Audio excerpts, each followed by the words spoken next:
So to review the steps from the beginning, in case you were absent, what we did was we first did a sketch on a half of a piece of paper, and we halved it because the things we're focusing on in this project include it being symmetrical. So we are focusing on the elements of line. We're using line to draw a simple contour of a bug. We are using shape in our artwork by using simple geometric shapes like a circle, organic shapes like this, but they are simple shapes, not forms. So line, contour line, simple shapes. We are talking about color, the element of color, because we will end up painting it, and this is a partially completed example where we're going to be using color schemes that we've talked about. So not realistic bugs, different color schemes. So red, magenta, orange, yellow is a warm color scheme. So we're using color. So those are things we're focusing on, and we're focusing on symmetry. Step one, taking a piece of paper, folding it either long way, or some people have chosen to do them this way. If you had your bug drawn this way, that's likely because you had something maybe that was like a butterfly, where you had a body that needed to be here, and then you drew the big wings here. But for most people, they were folding it vertically. You can look up an image online for inspiration for this if you would like, or you can just wing it out of your imagination. But when we did the sketch here, the important things that we were doing is we wanted to make the bug as big as we can get it on the paper, but not touching or too close to the sides, the top, the bottom. If we have something on the paper and then we start running out of room or get too close to an edge, it's really awkward looking. Okay, it's like visually uncomfortable, and we don't want that. So we want to make sure that we stay enough away from the sides, the top, the bottom. Okay, so draw it nice and big. Okay, when you get it, big first thing is like getting the general shape, and then you can add details. So details would include antenna if you want them, legs, simple shapes that are big and wide open. You are going to end up painting inside them, and that is the smallest that you should do. You don't want to be doing tiny little areas. So basic stuff. And nothing should be thinner than a pencil at any point. Like that's the absolute thinnest, because again, by the time you Sharpie something and then paint inside of it, you want to have room. So that's the thinnest I would go for legs and antenna and stuff like that. So simple shapes. If you have like a circle, you should be using a circle tracer from the rainbow cart, so it actually looks like a circle. After you get this checked and it's good, you're going to flip it over, and this would be blank on yours, right? And you're going to either use a light box or a window to trace it. I'm going to turn the light box on to show you. It works the same way. The idea is that the light shines from underneath, shines through the paper so you can see the lines. So then what I do is I accurately traced over my lines. I know it's hard to tell because I already have the pencil, but just in case you see, there's the line, right? Trace it through. So then, after I trace it neatly, use a circle tracer if necessary again, you're going to open it up. Make sure that you trace this accurately, neatly. If you don't, you're not going to end up with a symmetrical bug, and you'll need to restart. After you do this step, we need to start tracing it onto a final piece of watercolor paper. And then we're going to end up Sharpieing it. So it's going to go from your sketch paper to your final watercolor paper in Sharpie. Those are your steps. So what I did was I took my drawing of my bug. I drew mine a little too high up the paper, so when I position it, I can't just put it straight behind it because it was not lined up. This one was good, so I just put it directly behind it, taped it together, traced it against the light box again. This one did not work that way. So what I needed to do was I centered it but lowered it. So I went to the window. I put some tape here on the back of this. Okay, so I took my tape on the back of my sketch. I put it pencil to the back of the paper, and I'll talk about that in a second, about what the back of your watercolor paper is. I held it against the window. I centered it so the fold of your paper should be in the middle of this page. So if this is the middle, my fold should be in the middle as well. And then I had to slide mine down so it was a little more centered up and down on my paper so that the cicada wasn't too high up. When I got it, I tape it. Okay? And then I would go over to the window or a light box, and I'm going to carefully and lightly trace it. Okay? I'm still going to go back and talk about what the front and back of the paper is, but right now I just want to continue with the pencil part. So if I press too hard, okay, if I'm pressing like this, that is too dark, and it could potentially leave indents. So on my paper, if I press really hard like this, it's going to be leaving like a little indent in my paper because this is thick watercolor paper. It's soft. If I press with my lead, it leaves a little indented line, and then it shows up when I paint it. Okay? It also is problematic because you can't fully erase it. So I'm going to show you, like, that's what it looks like. Sarah, here. So if I am trying to erase it and it's too dark, I won't be able to erase it, and that's problematic. So indents are not good because when I paint over them, they're going to show up a lot. Pressing too hard where it's dark is problematic because if I wanted to use yellow paint over that, it's not going to cover. Maybe I could decide, oh, I want to paint my bug cool colors, and I will use the purple to cover this line since it's the darkest option I have, and maybe I'll make sure it's really concentrated, but it still might show through. So we don't want to go too dark. We want to do something very light like this. And to do that, what you want to do is you want to hold your pencil loosely in your hand, not gripping down here. It's too easy to press hard if you're gripping tight down here.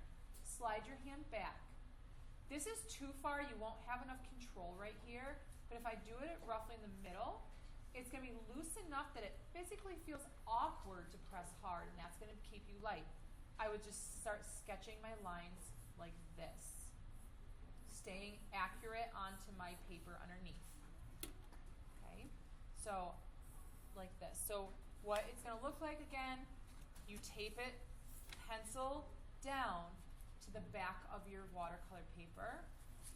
You can take a piece of tape and tape this to the window if you would like, so it's easier against the window, so it's not moving around, but this should definitely be taped down solid to the back, okay?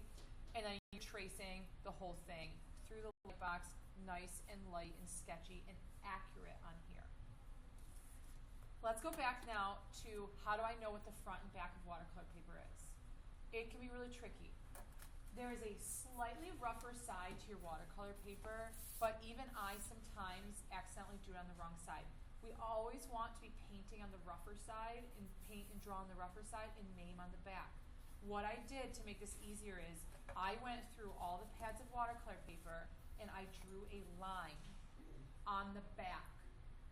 So when you are ready for a piece and you peel this off, you're going to flip it over and say, oh, I see a line. That's where I need to put my name and my class color. That is the back of your paper. That is where your sketch gets taped, right? Here's my sketch. Sketch side goes down, touching the back of your paper. I tape it down, I flip it over. I'm tracing onto the rough side. That's very, very important.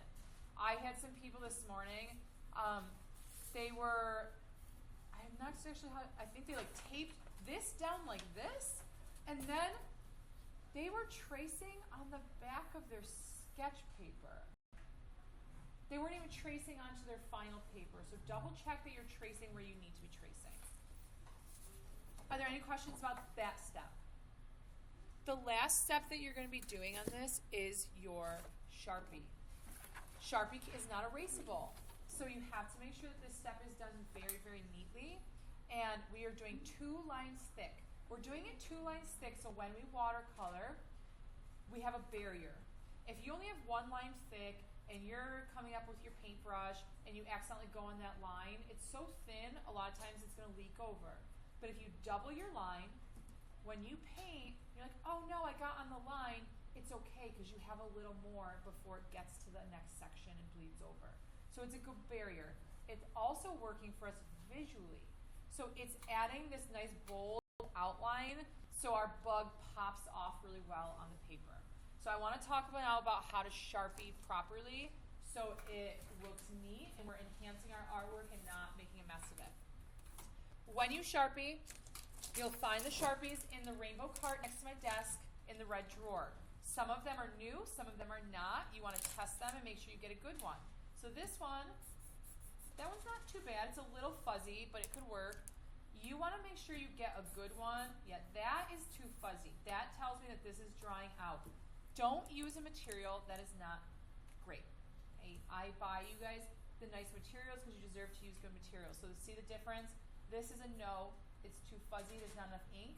This is good. It's a nice solid black. Okay? Things that we do not want to do. This is a do not side right here. We do not want to be using sketchy lines like this. We are going for a very crisp, clean, graphic look right here. So you are going to be doing a very smooth line, so no sketchy lines. We don't want to have areas that hang off where they're not supposed to be.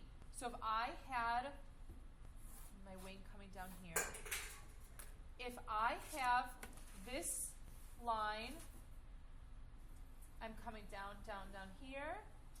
Oops, I accidentally went over the edge of the wing. That is not neat. That is what I call a tail. It's also, if I have to stop, because that was a really long line to do, maybe I need to stop. Maybe someone is bumping the table and I want to stop for a sec before I make a mess.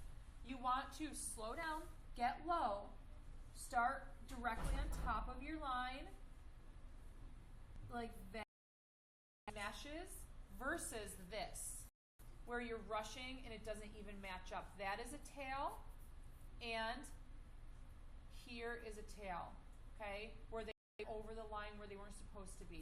There's a tail, there was a tail, but I covered it. That's a tail. You don't want little things like that. You also don't want to end too short.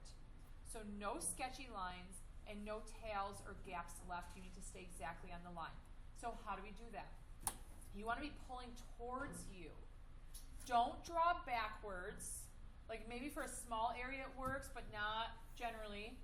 Don't push back. Don't be pushing weirdly to the side where your hand is blocking the line.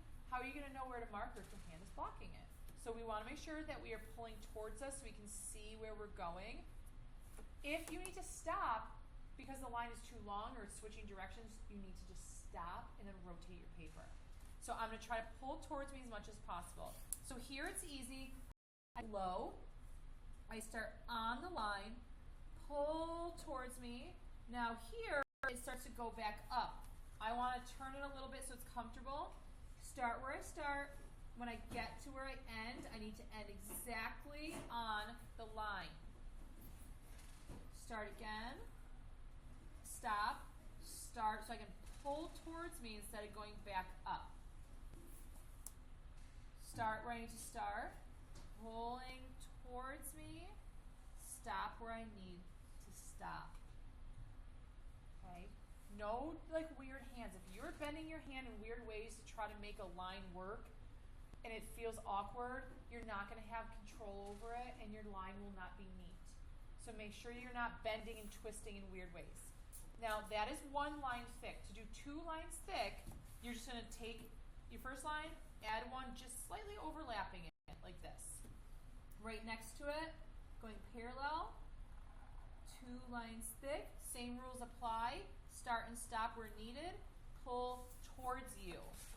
Everywhere needs to be 2 lines thick. This is going to help our look, but it's also going to help if you do have tails. So let me show you what happens if you accidentally have a little tail hanging over. When I go to add my second line here, I can fix that. What I would do is I would add my second line to cover the tail, not on the other side. So I would take my marker, I would add a little bit right here, and then if I need a tiny bit more, I'll add like 2.5 lines thick so it covers the tail like this.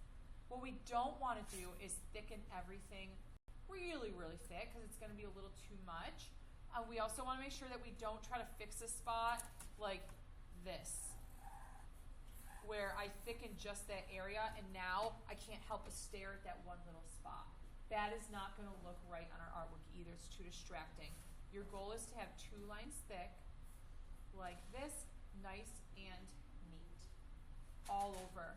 When your artwork is dry, you're going to go back in when you know it won't smudge, and you're going to erase all of the pencil lines.